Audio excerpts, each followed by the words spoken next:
이런 식의 질문이 나오는데 무슨 소리냐면, 자, 아까 전라도는 행정구역상 전라북도와 전라남도로 나뉘어져 있어요. 근데 생활권은 행정구역 아니야? 생활권은 전라도 서쪽 사람들끼리 이렇게 놀고 동쪽 사람들끼리 또 이렇게 따로 논단 말이에요. 그래서 생활권은 실제 지형하고 관련이 있는 거죠. 행정구역 뭐 보이지도 않는 건데. 자, 그래서 생활권을 구분할 때 용이하더라. 자, 그래서 이런 실제 지형은 이제 나중에 어떻게 나오냐면 산 줄기가 분수계랑 일치해요. 분수계 먼저 설명했었죠. 자, 그리고 이걸 보면 분수계와 분수계 사이는 물이 흐르는 길이니까 하계망이 정확하게 나타나죠. 산맥도만 보면 차량 산맥이 이렇게 있으면 물이 이렇게 지나갈 수가 없잖아요. 근데 산경도는 실제 지형을 그대로 그린 거기 때문에 그 지형하고 지형에 맞춰서 그 사이에다 이렇게 하천을 그려 넣으면 일치한다고요. 그래서 분수계와 하계망을 정확하게 반영하고 있더라. 같은 말이 실제 지형을 나타냈다. 분수계와 하계망을 정확하게 반영하고 있다. 자, 그래서 어떤 질문이 또 나왔냐면, 자, 수자원을 관리한다. 수자원을 관리한다. 이런 식의 질문도 잘 나왔어요. 수자원을 관리할 때 유리하다. 자, 무슨 소리냐면 간단히 얘기해볼게요. 촬영 산맥이 이렇게 있어요. 그래서 여기에다 이렇게 공장을 지었는데 문제는 아까 한강이 남한강이 이렇게 흘러간다 그랬잖아요. 그래서 산맥도만 보고 여기다 공장을 지었더니 여기가 오염이 안 되더라지만 여기가 오히려 오염이 되더란 말이죠. 자, 근데 여기에 있는 물이 어디로 갈지 예측을 하려면 산맥도를 보면 안 돼요. 산경도를 봐야 되는 거예요. 이해돼요? 그래서 수자원을 관리하기에 유리하다. 산경도의 또 중요한 특징이에요.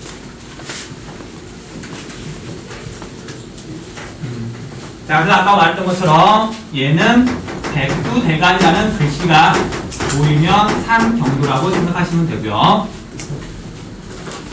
백두대간. 자, 그런데 이렇게만 생각하고 보면 산경도가 훨씬 더 좋은 것 같은데 얘도 문제가 있어요.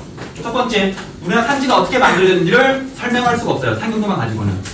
그렇잖아. 과정이 중요한 게 아니라 얘는 겉으로 드러난 결과만 가지고 따지는 거니까. 그쵸? 그 다음 두 번째, 또 결정적인 문제가 뭐냐면, 자, 실제 지형을 봤더니 산줄기가 이렇게 있어요. 분명 얘는 같은 산줄기야. 근데 실제 지형을 봤더니 하천이 이렇게 가로지르는 경우가 있어요. 산맥을 끊고서. 넘어가는 건 아니지만 산맥을 하천이 뚫어버렸어요. 그런 경우도 있더란 말이죠. 그래서 실제 지형을 설명하는데도 맞지 않는 경우가 있어요. 실제 산줄기가 이렇게 나타나니까. 자, 볼게요. 이거 뭐 시험 문제 나올 가능성은 별로 없긴 한데 우리나라가 신세대 초에는 평평했다고 그랬잖아요. 그래서 이때 하천이 이렇게 흐르고 있었어요. 흐르고 있어.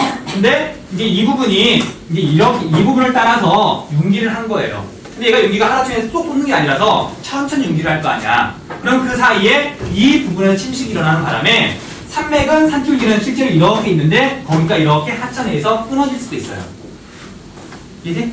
그래서 산 경도가 반드시 꼭 좋은 건 아니라고. 그 특징들 이렇게 정리해 주셔야 돼요. 자, 다시 여기까지 정리. 하천이 생긴 다음에 지형이 융기하게 되면 침식에 의해서 하천이 끊어지기도 한다고요. 대표적으로 우리 그랜드 캐니언 있잖아요. 걔는 높은 고원을 하천이 이렇게 가로지르고 가잖아요. 그 이유가 뭐냐면 원래 평평했던 땅인데 땅이 융기하면서 하천이 계속 깎아 내려갔던 거예요. 지금은 마치 커다란 고원을 하천이 뚫고 지나가는 것처럼 생겼어요. 그랜드 캐니언이. 그렇게 멋있는 계곡이 나오는 거지. 우리가 그런 비슷한 곳이 있어요. 별로 안 맛있어서 잘 모르는 거지 비슷한 곳이 있어요.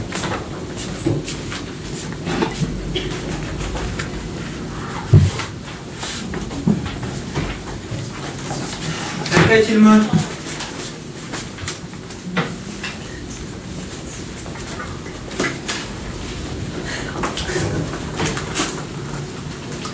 우리 애들은 질문을 참 안 해. 요즘은 안 하는 게 아니라. 네.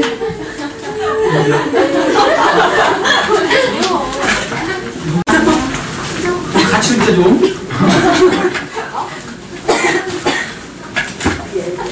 자, 이 부분이 시험에 잘 나올 거예요.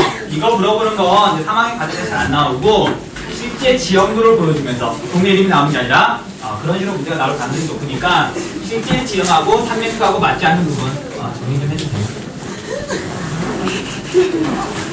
네.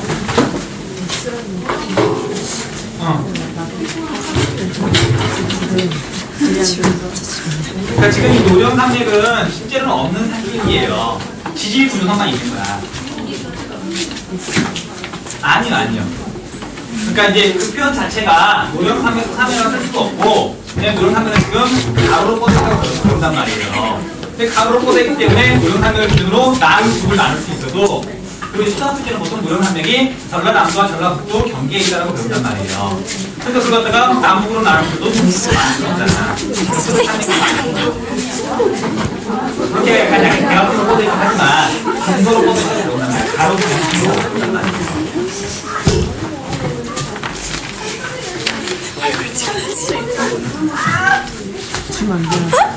왜 서로 괴롭혀?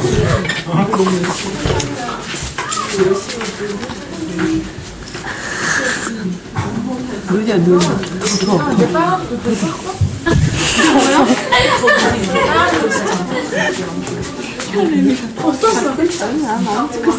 자, 조금만 더 할게요. 자, 지난 시간, 다음 시간 할 내용인데 상관적으로 좀 따라줄게요. 자, 이제 우리가 지형의 모습에 대해서 배웠으니까 지형을 바꾸는 이제 외적 작용 중에 대표적인 거 물에 대해서 배울 거예요. 물 중에서도 이 하천이 물이 모여서 흐르는 곳이기 때문에 얘 때문에 지형이 되게 많이 바뀌죠. 시험 때도 역시 하천에서 굉장히 많이 나오는 편이에요. 당연히 지형을 바꾸는 중요한 원인이기 때문에. 자, 그래서 먼저 용어만 좀 설명해 줄게요. 우리가 배웠던 것도 있고 뭐 약간 낯선 것도 있는데, 일단 우리가 하계망이라는 말 들어봤죠? 하계망. 하계망하고 똑같은 말이 뭐냐면 유로라는 말이 있어요. 강물이 실제로 흘러가는 길, 물줄기. 그래서 얘는 물줄기라고 생각하시면 돼요. 자, 그리고 이런 하계망의 다른 표현이 우리가 계곡에서 배웠었죠. 계곡이나 하계망이나 똑같은 말이라고. 길보다 낮은 곳, 그곳에 물이 흐릅니다. 자, 그 다음 또 어떤 용어가 이제 등장하냐면 유역이라는 말이 등장해요. 무슨 강유역. 자, 유역은 지금 처음 나오는 거라서 설명해 줄게요. 자, 여러분들 강은 모여서 결국 바다 쪽으로 이렇게 흘러가요. 그쵸? 결국 하나로 모여가지고 그래서 여러 개의 하천이 이제 서로 이렇게 모여서 흐를 텐데, 이런 식으로 그림이 그려져 있다. 이쪽이 하류고 이쪽이 상류예요. 그치? 자, 그리고 강이 하나만 있는 게 아니라 강의 옆에는 다른 강이 있을 거 아니에요. 또는 뭐 반대쪽에 다른 강이 있을 거 아니에요. 그래서 하늘에서 떨어진 빗방울이 어느 선을 기준으로 이쪽에 떨어질 때는 이 강으로 흘러들어가고 또 멀리 떨어지면 다른 강으로 흘러가요. 바로 산줄기를 기준으로. 그걸 우리가 분수계라고 부르잖아요. 자, 그래서 이렇게는 주위보다 높은 산줄기까지는 아니더라도 분명히 물이 나뉠 수 있는 그 부분이 있을 거야. 자, 그래서 얘가 하계망이에요. 그리고 이 가장 바깥쪽 부분이 분수계가 되겠죠. 그러면 강의 유역이라는 표현은 이 분수계의 내부, 강으로 물이 흘러드는데 그 물이 흘러드는 빗방울, 그 빗방울이 떨어지는 곳을 유역이라고 불러요. 유역.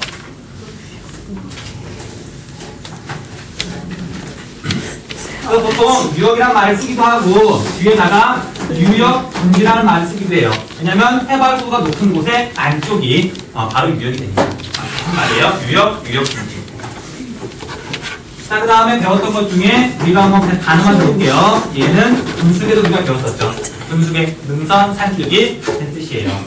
그 다음에 지난 시간에 뭘 배웠냐면 하상이라는 말도 배웠어요. 하상, 강바닥. 강바닥을 하상이라고 그런다고요. 물이 흐르는 강바닥. 그래서 일단 이렇게 단어 4개 정도만 기억하고 설명 드릴게요. 첫 번째, 자, 우리가 지금까지 배운 지형 때문에 나타나는 일반적인 하천의